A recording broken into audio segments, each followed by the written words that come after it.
İnsan hep ızdırap halinde. Kazanamadığı üniversite için ızdıraba düşüyor. Kazanıyor, bir işe giriyor, mutlu olamıyor, ızdıraba düşüyor. Bazen bir pantolonu yırtılıyor, ızdıraba düşüyor. İstediğini alamıyor, ızdıraba düşüyor. Gönlü birisine tutuluyor, ızdıraba düşüyor. Kalp sürekli ızdırap halinde. Sığınacak limanın yok. Kalbinin o fırtınalarını dindirecek bir tane gemin yok. Allah Allah, nasıl olacak? İşte kalbin ızdıraptan kurtuluşunun tek yolu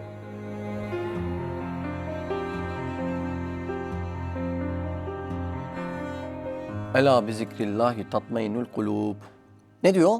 Kalpler ancak Allah'ı zikretmekle tatmin olur.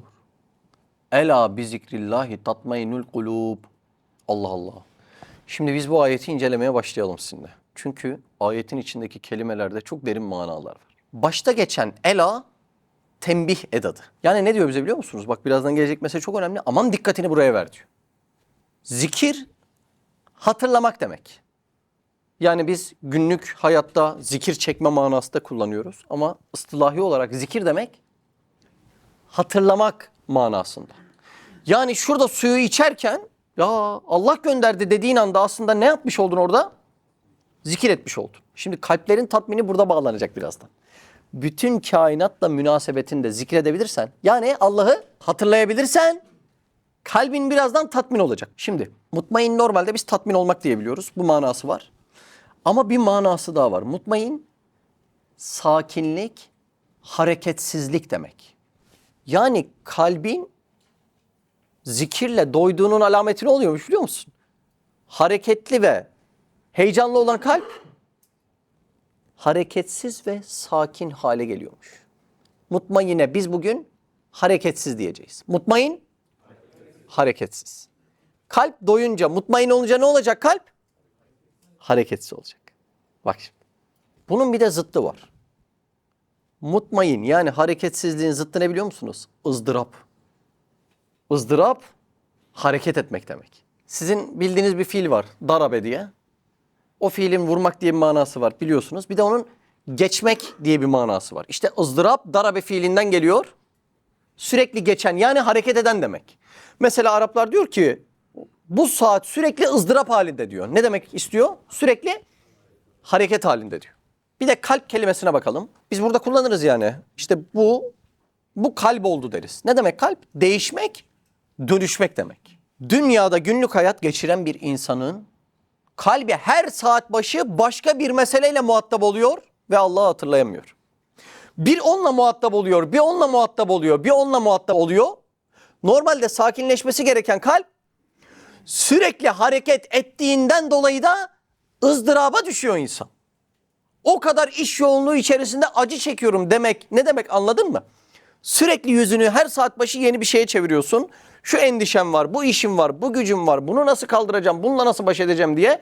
Ve bu hareket içerisinde saat başı Allah'ı hatırlayamadığın bu hareket içerisinde kalp o hareketinden dolayı neye düşüyor? Izdıraba düşüyor. Ve bunun kurtuluşunun tek yolu nedir biliyor musunuz? Vahdettir. Yani bütün münasebetler olduğum olaylar tek bir yaratıcının elinden dönüyor. Ben elimden geleni yapar ve neticeye asla karışmam desem, yani vahdete varabilsem, vahdetten suhulete çıkacağım, ızdırap halinde yani hareket halimdeki kalbim de Allah'ı zikrettiğimden, hatırladığımdan dolayı tatmin olacak ve hareketsiz haline dönüşecek, yatışacak. Normalde nabzınızın yüksek atıp kalbinizin fazla çalıştığı anlara bakın. Ekseriyetle memnun olmadığınız anlardır. Sinirlenmişsinizdir, streslenmişsinizdir. Bir anda değil mi? Ya da vücut anormal gidiyordur. Tansiyon, şeker bir şey anormalleşmiştir ve kalp ızdıraba düşmüştür, hareketlenmiştir. Siz o kalbi yatıştırmaya, hareketsiz hale getirmek için bir şey uygularsınız. Kalp o anda Allah'ı hatırlasa, bütün mevcudat birinin elinden dönüyor dese, zikrettiğinden, Allah'ı hatırlatığından dolayı tatmin olsa, kalp yeniden durgun deniz gibi, çarşaf gibi bir hale gelecek ve huzuru, mutluluğu, tatmini tam da orada bulacak. Şimdi maddi kalp nasıl vücuttaki bütün organları besliyorsa, değil mi? Dakikada 5 kilogram kan atıyor. Neye atıyor biliyor musun? 98 bin kilometre damar yolundan vücudun her yerine mama götürüyor. Her yerine besin götürüyor. Bütün hücreler oradan besleniyor da Mehmet bu şekilde böyle kaslarını hareket ettirebiliyor. Maddi kalp, maddi vücutta neyse manevi kalp de manevi vücutta öyle. Şimdi benim bu maddi vücudum gibi bir de neyim var? Manevi vücudum. Maddi vücudumun organ sayısı 5 olsa manevi vücudumun organ sayısı Allah'ın esbası dedince bunlara latife diyoruz. Şimdi maddi vücudumu şöyle kuvvetlendirsem, güzel beslensem, ballar, pekmezler, tantuniler, ciğerler, yedim, spor yaptım, sağlıklı baktım, vitaminler şunlar bunlar. Şu masayı alır kaldırır fırlatır mıyım? Fırlatırım. Birisi bana masa fırlatsa bir tokatlayıp masayı da atar mıyım yere? Atarım. Yani karşımda gelen bir belaya mukavemet gösteriyorum. Aynen öyle manevi kalpte doğru beslense yaşadığı acı bir durumu çok rahat kaldırabilecek bir gücü olacak. İşte o manevi kalbin tek gıdası günlük ve sosyal hayat da dahil olmak üzere bir iş yaparken Allah'ı zikretmek, yani Allah'ı hatırlamak. Ya bu işte Allah var, yani ben biliyorum. Bu sebepleri Allah yarattı, denk geldiğim adamları Allah yarattı. Şu an Allah'ın bana bir mesajı var. Şu an benden bir beklentisi var diyerek orada Allah'ı zikretsem, hatırlasam, ızdıraba düşmüş olan kalbim bir anda beslenecek, tatmin olacak. Mutmain olduğu için hareketsiz bir hale gelecek. Oh diyecek ya. Nasıl böyle bir huzura vardım yani? Nasıl vardın? Ben baş etmek zorundayım zannettiğin bütün olayları vahdet içerisinde Allah'a teslim edince karşına bir kolaylık çıktı. Allah Allah, bu kolaylık çıktığı için de ne yaptın? Rahatladın. Biz neyi konuşuyoruz biliyor musunuz? Ela bi zikrillahi tatmainul kulub. Allah'ı hatırladım ve kalbim ızdıraptayken tatmin oldu, sakinleşti. Allah Allah. Kelime-i tevhid için ne demişler biliyor musunuz? El kavlus sabit demişler. Yani sabit kelam. Allah Allah. Yani kelime-i tevhid kalbi de hangi hale getiriyor? Sabit bir hale getiriyor. Şimdi bak, insan hep ızdırap halinde. Kazanamadığı üniversite için ızdıraba düşüyor. Kazanıyor, bir işe giriyor, mutlu olamıyor, ızdıraba düşüyor. Bazen bir pantolonu yırtılıyor, ızdıraba düşüyor. Allah Allah. İstediğini alamıyor, ızdıraba düşüyor.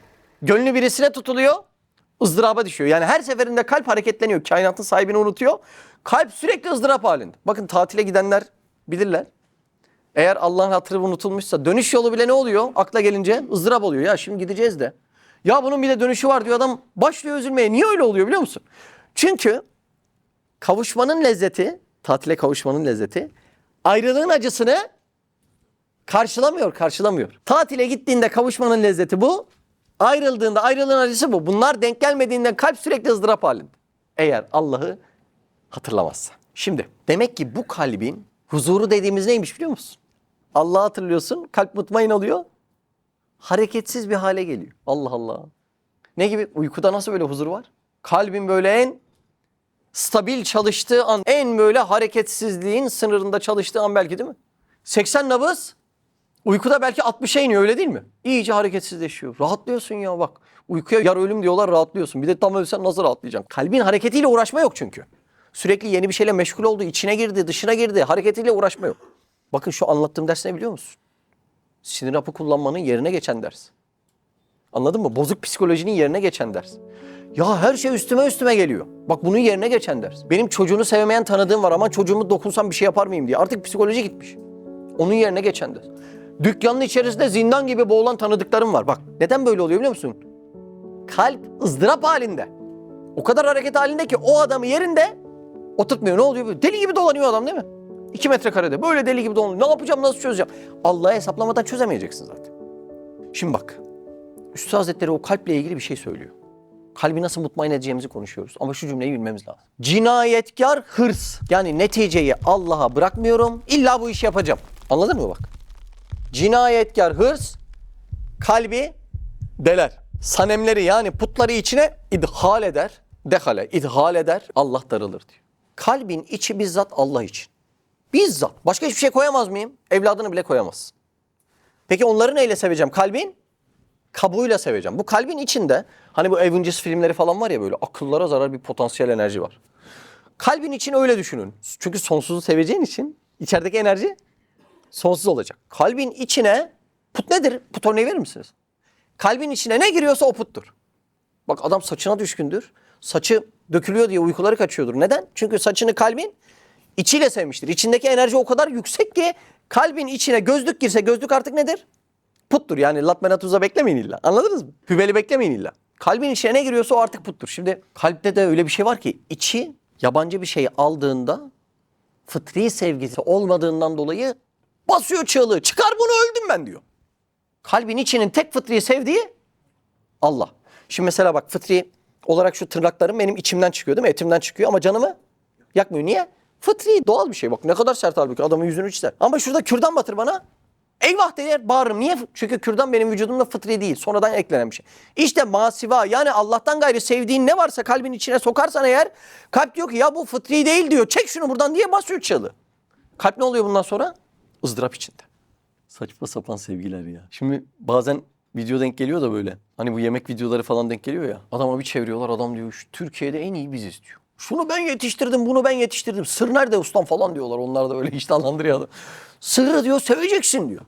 Adam yani bitmiş ayakta duramıyor. Seveceksin diyor. Ben işime aşığım diyor.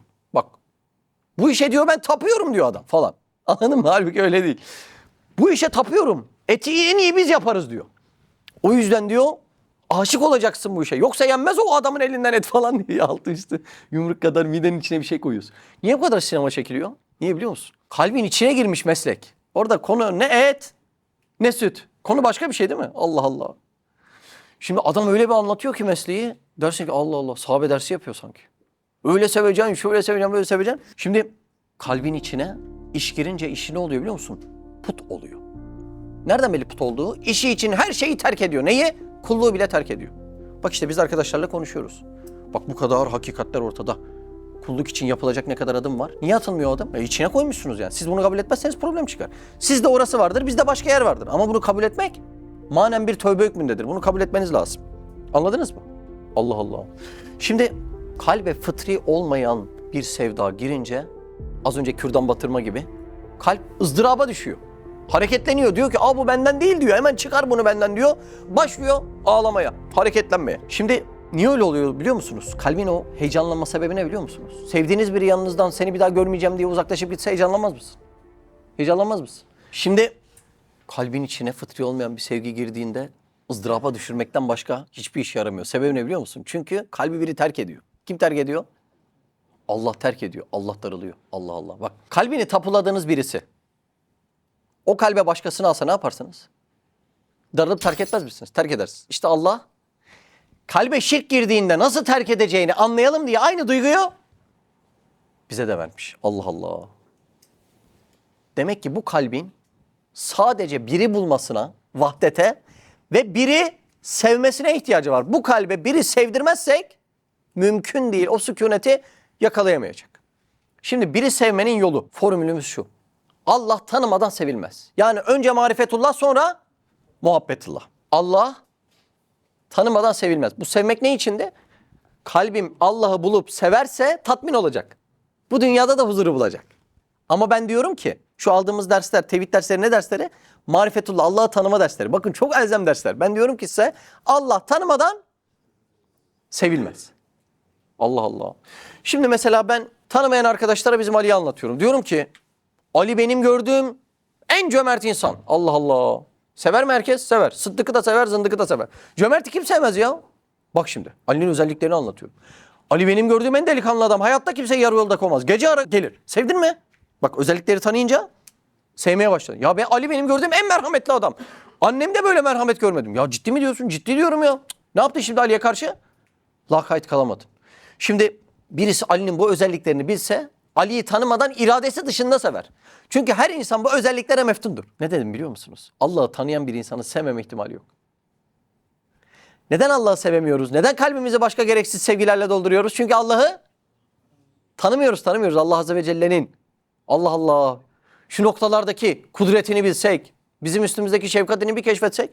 Gerçekten öyle mi ya? Allah sonsuz rahmet sahibi. Ciddi mi diyorsun? Allah sonsuz rızık verici. Hadi canım. Ciddi misin? Allah sonsuz şifa verici. Ne diyorsun ya? Ne diyorsun yani? Ben o doktoru çok seviyordum. Olur mu? Onun eline de şifayı veren Allah. Nasıl öyle konuşuyorsun? Gerçekten öyle mi? Anlatsa böyle bir sevgiye bir insanın iradesi dışı diyorum bak. Tutulmama ihtimali mevcut değil. Allah'ı tanımadığımızdan kalp ne arıyor biliyor musun? Demirden betondan sevdalar arıyor. Dandik dandik sevgiler arıyor. Ondan sonra kalp tatmin olmuyor ve neye düşüyor? ızdıraba düşüyor. Allah Allah. Allah'ı bir tanısa var ya ruh ondan bir lezzet alıyor. Daha sonra onun cazibesine kapılıyor. O mesleğin, tevhid mesleğinin cazibesine kapılıyor. En son ne oluyor biliyor musunuz? Şu ayet tahakkuk ediyor. Ela bi zikrillahi tatmainul kulub. Ne oldu? Kalbim Allah'ı hatırladı, zikretti. Tatmin oldu. Başka bir şeye ihtiyacım kalmadı. Allah Allah. İmansız adam değil mi? Sevgi sarhoşu. Bir o kapıda arıyor bulamıyor. Bir o kapıda arıyor bulamıyor. Sorsan öyle birisine hayatım ihanetlerle geçti diyecek belki değil mi? O beni terk etti, o beni aldattı diyecek. Sokaktaki öksüz çocuk gibi. Sığınacak limanın yok.